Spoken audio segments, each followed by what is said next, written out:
Sydney test match से इस वक्त एक बड़ी खबर आ रही है। जसप्रीत बुमराह और मोहम्मद सिराज को स्टेडियम में मौजूद दर्शकों ने गालियां दी, साथ ही नस्लभेद टिप्पणी भी इन पर की गई। The Sydney cricket test has been dragged into a second day of drama, with Indian players making allegations of racial abuse.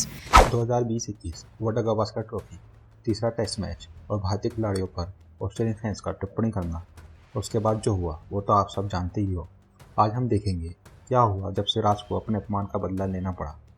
Hyderabad के एक छोटे से इलाके में रहने वाले ऑटो ड्राइवर के बेटे का सीना गर्व से चौड़ा था, क्योंकि उसका सपना था अपने देश के लिए उस सफ़ेद जर्सी में खेलना, जिसे पूरा करने के लिए वो निकल पड़ा था अपने देश से बहुत दूर ऑस्ट्रेलिया। लेकिन अफसोस उसके पिता इस दुनिया में नहीं थे। ये बात है 2020-21 वर्ल्ड गावस्कर ट्रॉफी की, जब टीम इंडिया को बहुत सी टिप्पणियों का सामना करना पड़ा। कंगारुओं ने टीम इंडिया के प्लेयर्स पर अलग अलग तरह की बातें बोली, लेकिन बात बहुत बढ़ चुकी थी जब सिडनी में तीसरे टेस्ट मैच के तीसरे दिन कुछ फैंस ने नशे में धुत होकर सिराज और बुमराह को गालियां दी और नस्लभेद टिप्पणी भी करी। उस समय तो उन तीनों पर एक्शन लिया गया, लेकिन वहीं से सिराज के अंदर बदले की आग जाग उठी थी। आता है सीरीज का आखिरी मैच, जो कि ब्रिस्बेन के गाबा में होना था। कंगारुओं को अपने इस मैदान पर बहुत घमंड था, क्योंकि पिछले 32 सालों में यहाँ खेला गया एक भी टेस्ट मैच वो नहीं हारे थे। लेकिन उन्हें कहाँ पता था कि ये यंग टीम इंडिया उनके इस घमंड को तोड़ने के लिए मैदान में उतरी थी। इस टीम के सामने बहुत बड़ी चुनौती थी, क्योंकि सीनियर प्लेयर्स जैसे विराट कोहली, बुमराह, सामी और उमेश चोट और निजी कारणों की वजह से उपलब्ध नहीं थे।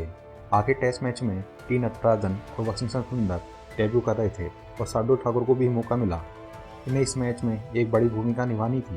पहली पारी में ऑस्ट्रेलिया बहुत मजबूत स्थिति में थी, वहीं दूसरी ओर भारत की शुरुआत कुछ खास अच्छी नहीं हुई थी। फिर भी कहीं ना कहीं भारतीयों ने अपनी पारी को संभाला। अब बात आती है दूसरी इनिंग्स की, जब ऑस्ट्रेलिया बल्लेबाजी करने के लिए उतरती है। सिराज को फिर से ऑस्ट्रेलियन फैंस के द्वारा टिप्पणी का सामना करना पड़ा, लेकिन इस बार सिराज ने जवाब मुंह से नहीं बल्कि अपनी गेंदबाजी से देना शुरू करा। सिराज ने एक के बाद एक कंगारू को पवेलियन का रास्ता दिखाया और 5 का पंजा खोला। रवि शास्त्री का प्रोत्साहन सिराज के लिए काम आया। मैच से पहले सिराज बहुत डिप्रेस थे। सिराज ने अपने कोच रवि शास्त्री से बात की। उन्होंने सिराज को बोला, तुम्हारे पिता चाहते थे कि तुम इस सीरीज में 5 विकेट लो, तो तुम्हें ये करना ही होगा अपने पिता का सपना पूरा करने के लिए। और सिराज ने अपने पिता का सपना बाखूबी पूरा किया और 5 विकेट लेने के बाद अपने पिता को याद किया। वर्ल्ड गावस्कर ट्रॉफी का आखिरी टेस्ट मैच और आखिरी दिन। अब बारी आती है टीम इंडिया की दूसरी इनिंग्स की, जहां उन्हें कंगारुओं को करारा जवाब देना था, मगर ये भी आसान नहीं था, क्योंकि ऑस्ट्रेलिया ने भारत के सामने 328 रनों का विशाल लक्ष्य खड़ा कर दिया था। रोहित मैन शर्मा और शुभमन गिल उतरते हैं बल्लेबाजी के लिए।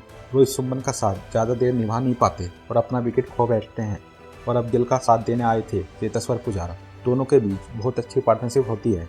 पुजारा एक मजबूत दीवार बनकर कंगारुओं के सामने खड़े थे, जिसे गिराना नामुमकिन के बराबर था।